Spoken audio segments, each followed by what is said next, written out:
Good morning to all of you. आजच्या लेक्चरमध्ये आपण इंडियन इकॉनॉमी हा जो सब्जेक्ट आहे या सेमिस्टरला या सब्जेक्टला जो एकंदरीत सिलेबस आहे त्याबद्दल आज चर्चा करूया. तर इंडियन इकॉनॉमी ह्या सब्जेक्टच्या अंतर्गत 5 चॅप्टर्स आहेत. त्यामध्ये फर्स्ट वन आहे इंट्रोडक्शन टू इंडियन इकॉनॉमी.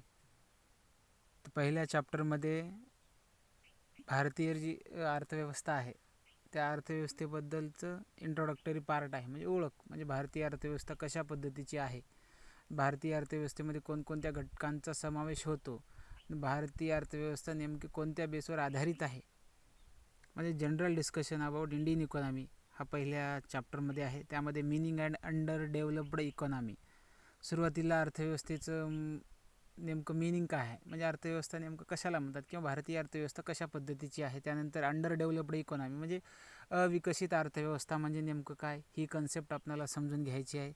त्यानंतर basic characteristics of Indian economy, भारतीय अर्थव्यवस्थेचे मूलभूत जे वैशिष्ट्ये आहेत त्या वैशिष्ट्यांचा अभ्यास आपल्याला या चॅप्टरमध्ये करावा लागणार आहे. त्यानंतर मेजर इश्यूज ऑफ डेव्हलपमेंट, म्हणजे विकासामधले नेमके काय अडथळे आहेत किंवा इश्यूज आहेत, भारतीय अर्थव्यवस्था अजूनही विकसनशील का आहे, आपण इतर विकसित राष्ट्राच्या बरोबरीनं का नाहीत, या अनुषंगानं काही मेजर इश्यूज आहेत विकासाच्या संदर्भाचे, त्याच्यावर सुद्धा आपल्याला या चॅप्टरमध्ये विशेषतः चर्चा करावी लागणार आहे. आणि त्यानंतर the determination of economic development, आर्थिक विकासाचे नेमके काय घटक आहेत किंवा आर्थिक विकास नेमका कोणत्या घटकावर आधारित आहे, डिटर्मिनंट म्हणजे आर्थिक विकास ठरवणारे ज्या गोष्टी आहेत त्याचा सुद्धा अभ्यास आपल्याला या विशेषतः चॅप्टरमध्ये करावा लागणार आहे. म्हणजे एकंदरीत पहिल्या चॅप्टरमध्ये ज्या अर्थव्यवस्थेशी निगडीत ज्या मूलभूत महत्त्वाच्या बाबी आहेत त्या सर्व महत्त्वाच्या बाबीचा अभ्यास किंवा त्यावर विशेषतः चर्चा आपल्याला सुरुवातीच्या पहिल्या चॅप्टरमध्ये विशेषतः करावी लागणार आहे, महत्त्वाचा मुद्दा म्हणजे. त्यानंतर दुसरा चॅप्टर आहे नॅशनल इन्कम ऑफ इंडिया, म्हणजे भारताचं राष्ट्रीय उत्पन्न किंवा भारतीय राष्ट्रीय उत्पन्न, आपल्या देशाचं जे राष्ट्रीय उत्पन्न आहे ते राष्ट्रीय उत्पन्नाची कन्सेप्ट आपल्याला सुरुवातीला या चॅप्टरच्या पहिल्या भागामध्ये समजून घ्यावयाची आहे. आणि त्यानंतर नॅशनल इन्कम इस्टिमेट्स इन इंडिया, म्हणजे भारतीय जे आपल्या देशाचं जे राष्ट्रीय उत्पन्न आहे त्याचे इस्टिमेट्स काय आहेत, म्हणजे कशावर आधारावर आपण ते राष्ट्रीय उत्पन्न गृहीत धरतो किंवा राष्ट्रीय उत्पन्न काढण्याचे नेमके काय परिमाण आहेत किंवा मेझरमेंट्स आहेत, कोणत्या मापनाच्या आधारावर आपण राष्ट्रीय उत्पन्न देशाचं ठरवतो वार्षिकरित्या, त्या सगळ्या गोष्टींचा सुरुवातीच्या भागामध्ये आपल्याला आढावा घ्यायचा आहे. त्यानंतर ट्रेड्स इन नॅशनल इन्कम, म्हणजे राष्ट्रीय उत्पन्नामधले जे ट्रेड्स आहेत चढ उतार, ह्या गोष्टीचा सुद्धा आपल्याला या ठिकाणी या चॅप्टरमध्ये विशेषतः चर्चा करावी लागणार आहे. आणि त्यानंतर ग्रोथ अँड स्ट्रक्चर, आणि त्यानंतर वाढ कशा पद्धतीने राष्ट्रीय उत्पन्नामध्ये झालेली आहे आणि एकंदरीत राष्ट्रीय उत्पन्नाचं काय स्ट्रक्चर आहे, म्हणजे आराखडा कशा पद्धतीचा आहे, याचाही अभ्यास आपल्याला या चॅप्टरमध्ये करावा लागणार आहे. त्यानंतर लिमिटेशन्स ऑफ नॅशनल इन्कम, राष्ट्रीय उत्पन्नाची नेमकी काय मर्यादा आहे, त्या मर्यादेचा सुद्धा आपल्याला अभ्यास या चॅप्टरमध्ये करावाच लागणार आहे. त्यानंतर इस्टिमेशन इन इंडिया हा शेवटचा मुद्दा असेल. अशा पद्धतीने हे 2 चॅप्टर आहेत.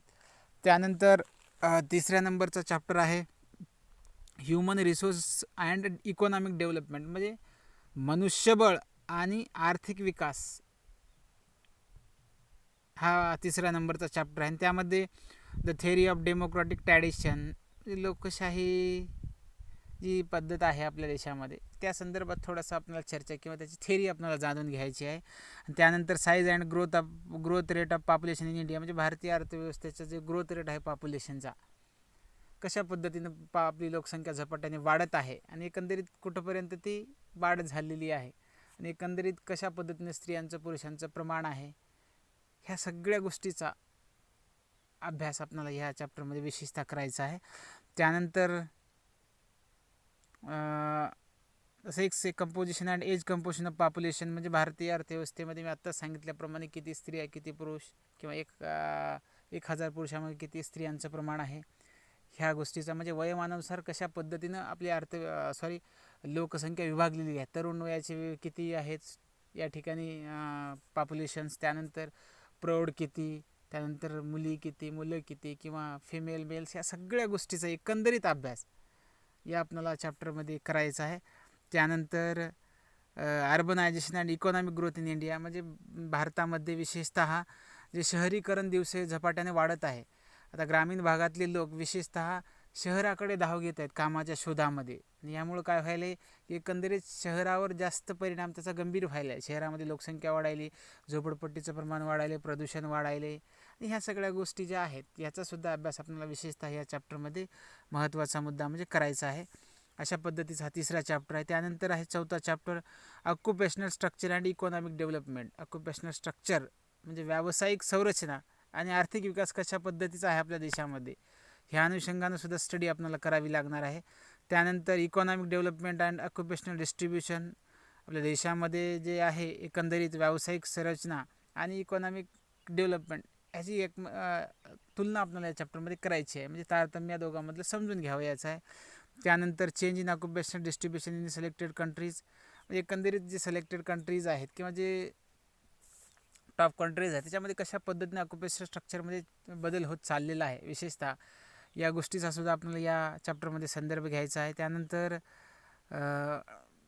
Workforce participation rates in India, त्यानंतर वर्कफोर्स जे आहे आपल्या देशामध्ये कामगार वगैरे किंवा जे काम करणारे लोक आहेत या घटकाचा सुद्धा अभ्यास करायचा आहे. त्यानंतर occupational pattern in India in Indian economy, भारतीय अर्थव्यवस्थेमध्ये कशा पद्धतीची व्यावसायिक संरचना आहे ह्या गोष्टीचा सुद्धा अभ्यास आपण या चॅप्टरमध्ये विशेषतः करायचा. त्यानंतर इन्फ्रास्ट्रक्चर इन इंडियन इकॉनॉमी, भारतीय अर्थव्यवस्थेमध्ये कशा पद्धतीने इन्फ्रास्ट्रक्चर आहे, इन्फ्रास्ट्रक्चर म्हणजे पायाभूत संरचना, त्याचा अभ्यास आपल्याला या चॅप्टरमध्ये करावा लागणार आहे. त्यामध्ये एनर्जी अँड पॉवर, एनर्जी ऊर्जा, पॉवर शक्ती, या दोन महत्त्वाच्या संकल्पना आहेत, त्या अनुषंगाने सुद्धा आपल्याला चर्चा करावीच लागणार आहे.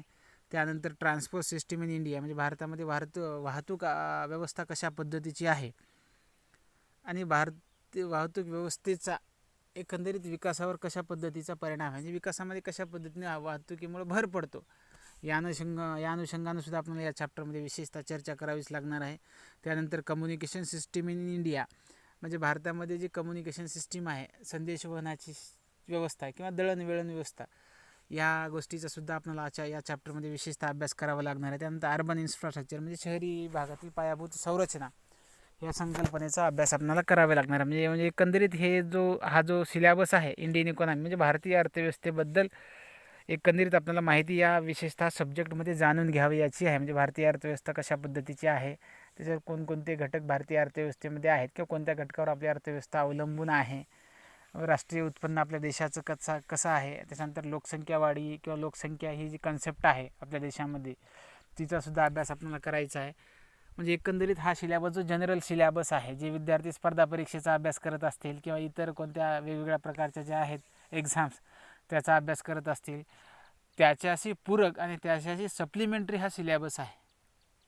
म्हणजे ह्या सब्जेक्टचा जरी तुम्ही चांगल्या पद्धतीने अभ्यास केला तर तिकडची तुमची चांगली तयारी विद्यार्थ्यांची होऊ शकते असं म्हणायला काही हरकत नाही आहे का नाही. म्हणजे एकंदरीत जनरल सामान्य ज्ञान वाढीच्या दृष्टिकोनातून अतिशय उपयुक्त हा विषय आहे किंवा या विषयामधला चॅप्टर आहे, त्यामध्ये कंटेंट्स आहेत असं म्हणायला काही विशेषतः हरकत. महत्त्वाचा मुद्दा या